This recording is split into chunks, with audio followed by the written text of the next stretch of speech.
Hello, everybody. Zach here, and welcome back to Zach Talks, episode 2 of my podcast series, and now a video podcast as well. So if you're catching this on YouTube, you're watching me in glorious HD. If you want to just listen to the audio, you can. There is a SoundCloud link, and I'm probably posting both of these on Twitter. So if you prefer the SoundCloud and you prefer audio version and want to take it with you or something, go ahead and do that. I am not holding that back from you. But if you want to see me in video form, you can do that by watching this on YouTube, like you probably are right now. So I'm going to talk about today in this episode, I'm going to talk about my most anticipated games in 2017. I'm going to start by talking about one that's already come out by the time that this comes out, and that is Resident Evil 7 Biohazard. So I was excited after I played the demo on PS4 a while ago, and I was excited because I like scary movies and scary games, even though I absolutely hate it when I'm playing them. I hate the experience of them usually. Like, they usually scare the hell out of me, and it's not a fun, or it can become very much so a terrible experience. But the reviews, the early reviews are good for it, and I've seen it graphically, and I have the ability to, if I want to, play it completely in PSVR, which I don't think I'm going to be able to do, but it might be something I try. Worst case scenario, it might be something I stream on the channel, even if it's not in PSVR. It might be something I just play. But that's definitely one that I have been excited for a long time, because it's a first-person Resident Evil. It's breaking some of the old Resident Evil tropes, and that's a good thing and a bad thing. I mean, it's going to get potentially a lot of new people interested in Resident Evil, but it also too could, separate itself from all the other Resident Evil games. So Resident Evil 7 Biohazard is something I'm really excited for and look forward to playing, even though, like I said, it'll probably scare the crap out of me. It's just what it is. I'm still excited for it. You have, on the PS4 side of things, a PS4 exclusive, Horizon Zero Dawn, which by the trailers looks very, very, very, very, very impressive. So most of the footage has been shown on the PS4 Pro, but that being said, I think it's still going to be a beautiful game running on the regular PS4. If anything, probably just locked at 30 frames per second. If that, I think it's still going to run, above 900p on the PS4. So I know that sounds like, just 900p, but we got to remember that the Xbox One is running most of its titles at 900p, and they're upscaled. So it's not, in my opinion, a big deal. Definitely if you're going to be on the couch watching it. And the PS4 Pro will probably run it better and probably at a higher frame rate. And, we'll have the ability to run it at 4K. We won't get into all the scaling things with that. But yeah, I'm excited. It's going to be an open world game. It's going to be from Guerrilla. They're known for making first-person shooters. I mean, they're known for, and that's what they have done. But something about them, I don't know, and something about the polish and the feel overall from what I've seen with the game. You base a lot off of any of these games based on their trailers and what gameplay you see of them out there. And I knew, for instance, Resident Evil. I mean, I played the demo, but other than that, I saw people play it, and I saw it, and I was like, this is going to be enjoyable. Same thing with like Horizon Zero Dawn. I saw gameplay and I saw trailer footage, and it's just the open world and the world that they've created. That's what's always interesting with these games. Sometimes companies miss the mark with that. They create an open world game. That's fine. But if the world you're in is not something you want to be immersed in all the time, then it's not going to live up to expectations, even if the story is good. Mafia 3, I played a little bit of it. The world is not one I wanted to be in. And that sucks, because I really loved Mafia and Mafia 2. It really sucked that Mafia 3 was a world that I really didn't want to be in. And not because of the time period and not because of the characters. The characters were actually, in my opinion, pretty likable for the most part, and the story was okay. It's just the overall world that they crafted was not anything like some of these other open worlds that we've gotten. I would even go as far as to say, like, I enjoyed Watch Dogs 2 world. I know it's a different time completely in tech, and there's a lot of different aspects to these games that I shouldn't be comparing them one to one. That being said, I would spend hours in Watch Dogs 2 because of its world, even over the story and even over a couple different things. So, yeah, that being said, I don't know. You can miss the mark with open world, is what I'm saying. And a lot of these games are betting on open world. Definitely ones we're getting this year. And we have in past. I'm also excited to see how Ghost Recon Wildlands does. This is one of those ones where I stepped back. The more gameplay I've seen of it, and the more people I've heard firsthand accounts of it. So I'm hesitant. I'm still interested in anticipating it, but I'm more on the hesitant side than I am with a lot of the other games that I'm listing today. And that's, like I said, because of the gameplay I've seen. I'm hesitant to be, will it just be another Division? And I like the Division, but it's very much so rinse and repeat. And if that's the same thing, just on a larger scale, just in a larger open world, I don't know that I'm going to be extremely excited to get my hands on that. So next, The Legend of Zelda: Breath of the Wild, going to be out for the Wii U and the Switch very shortly here. Just 2 months away. So, and that's the thing too, like Horizon Zero Dawn, February, just a month away. This also is going to release in March. That's crazy to me.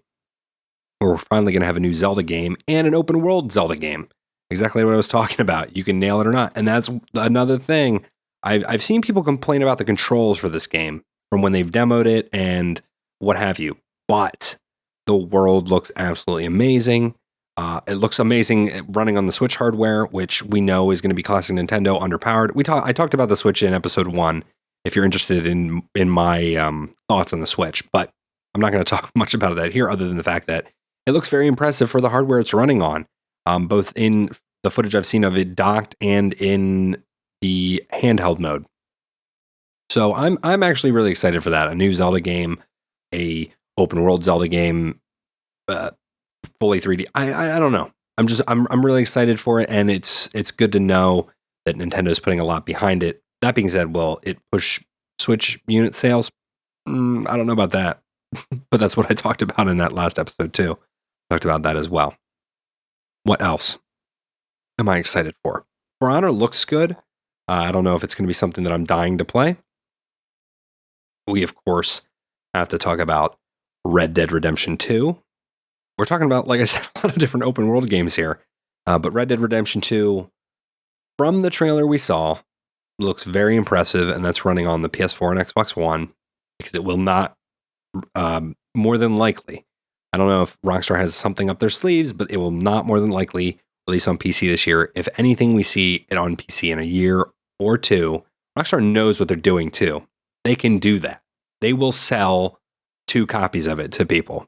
I mean, they sold me and a lot of other people on 3 copies of Grand Theft Auto 5. They sold it to me on the Xbox 360, sold it to me on the PS4, and they sold me a PC version of it, and they've sold numerous shark cards. And that's one of my biggest fears. Again, I know I'm talking kind of critically about all of these games, but the reason I'm talking critically about some of them is because I do have hesitations, and I don't want to just throw it out there that, you know, I'm going to love all these games, and I'm not going to look at critical reviews beforehand either. For example, Resident Evil has gotten really good reviews so far, so that actually like helps me get excited for it and helps me want to play it. But and Red Dead Redemption 2 will probably be something I pick up day one regardless. But that doesn't mean that I can't have any hesitations. Definitely considering Leslie Benzies is no longer at Rockstar North, and he's not, I don't know how far Red Dead Redemption 2 got, and if he was there when they did it. But, that definitely leaves room for speculation on, is the story going to be as tight as GTA 5's story was, or any of the prior Grand Theft Auto games, or the first Red Dead Redemption? Are the characters going to be as there? I mean, it looks like we're going to get a ton of different characters, so that's good. But doesn't mean that all the game mechanics are going to be as good as they were in GTA 5.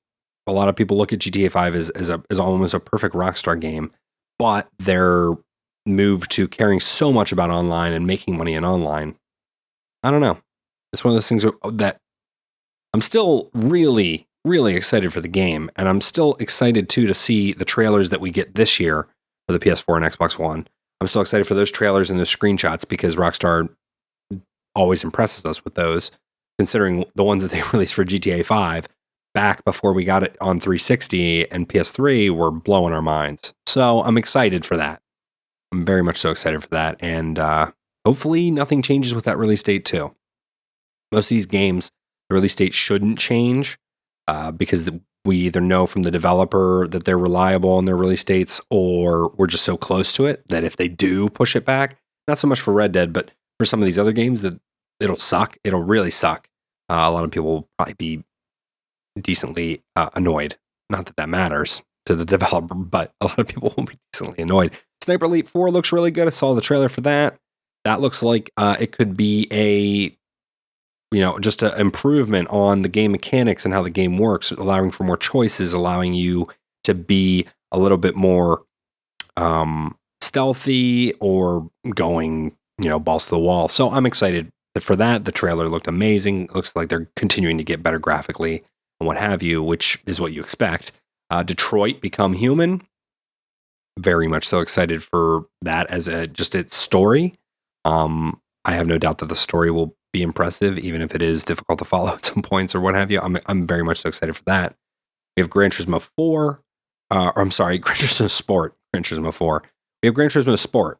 That's supposed to come out this year. I mean, we'll see. We'll see. But it's supposed to come out this year. And, we'll see if that happens. And there's supposed to be a certain amount of that playable in PSVR. Then that's the thing. Originally, that's the problem. Polyphony said that it was going to be completely in VR, and then they pulled that back. We'll see. Also, I'm interested in what Resident Evil has pool-wise to kind of force other developers to look at what they're making and see if they can make the entire game in VR. Definitely on like the PSVR. Or even, when we get these PC versions of games, we get like complete Oculus or Vive support. I would be interested. Sonic Mania. Finally, a new Sonic game. I love Mario as much as the next person, but I played a lot of Sonic when I was young.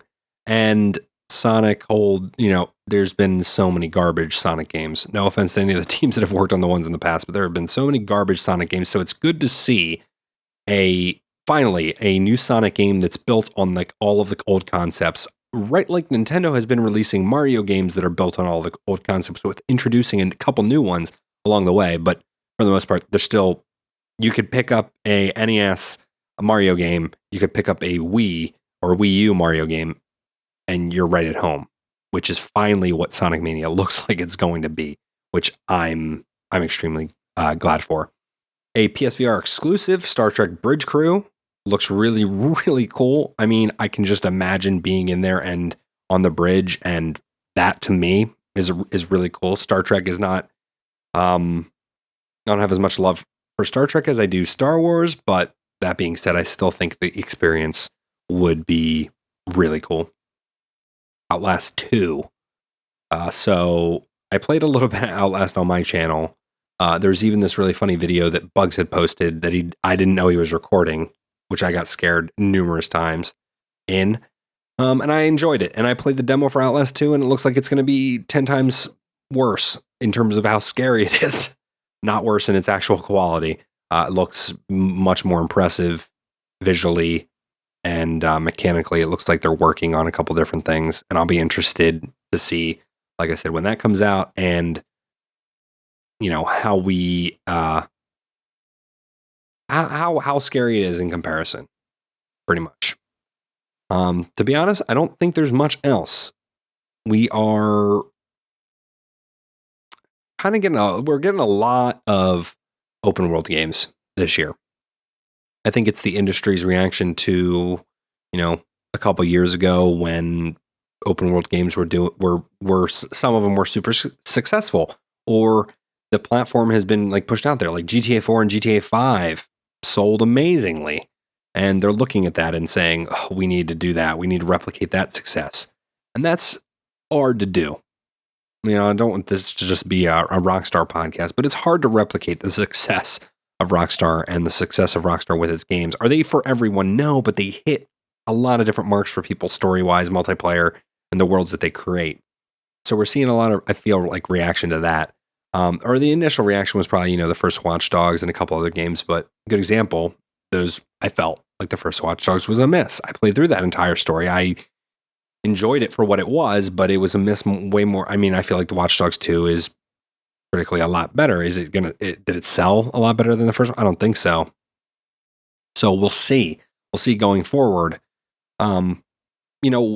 Will open world games be the trend going forward into 2018 and 2019? I don't know. I'm hoping we still have linear stories, because sometimes linear stories can be presented so very well. Tying moments to you and your character. Open world games are great. I'm not discrediting what Rockstar and a lot of other companies have created, and what a lot of the games that are coming out this year are open world. But you have to have a balance between weaving that story into the open world game, as well as giving the character or player enough choice in it too. And that's not easy for a lot of different companies to do, and do it well. So, like I said, we'll have to see. But like I said, I'm excited for 2017. Tell me in the comments what you're excited for in 2017. If any of the games that I listed are the ones you're also most excited for. I know there's a lot of those in there that are obviously very popular, of course, right? But, they're the ones, like I said, that I'm the most excited for. I'm also interested to see, too, what announcements we get this year at E3 and a couple of the other things, to see where the industry is going to move. Also, too, how many games are we going to see be made for the Switch? I'm interested to see open world games for the Switch. Open world games on handhelds are usually not. They usually just don't exist, or if they do, they're watered down. Like the Grand Theft Autos on the PSP and the PS Vita. So you usually have a much lesser experience. So I'm curious, with the Switch, will we get more? We're getting graphics more towards the PS3 and PS4 and all that stuff. So I'm excited. I'm excited to see where the industry goes. I'm also excited to see if all of these games in 2017 live up to my expectations, and or, the anticipations of pretty much everybody. So we'll have to see. But like I said, thank you for watching or listening pretty much to the first episode of Zach Talks. Thank you for watching and or listening to this second episode. I really do appreciate it. If you haven't already, please do subscribe to my channel, or subscribe, or, like all that stuff on SoundCloud too. And I really do appreciate it. This is pretty much going to be every week. I'm going to try to make it around a 20-minute show. I think we're running, 17, 18 minutes right now. So I'm going to try to make it a 20-minute show, so it works with either people's commutes, or it works with something you can put on and listen to for a little bit while you're doing something else. But yeah, tell me in the comments too if you feel like the time is right and the time feels right and you like this. And again, I appreciate you coming along for Zach Talks episode 2. I'll see you in the next one. Bye.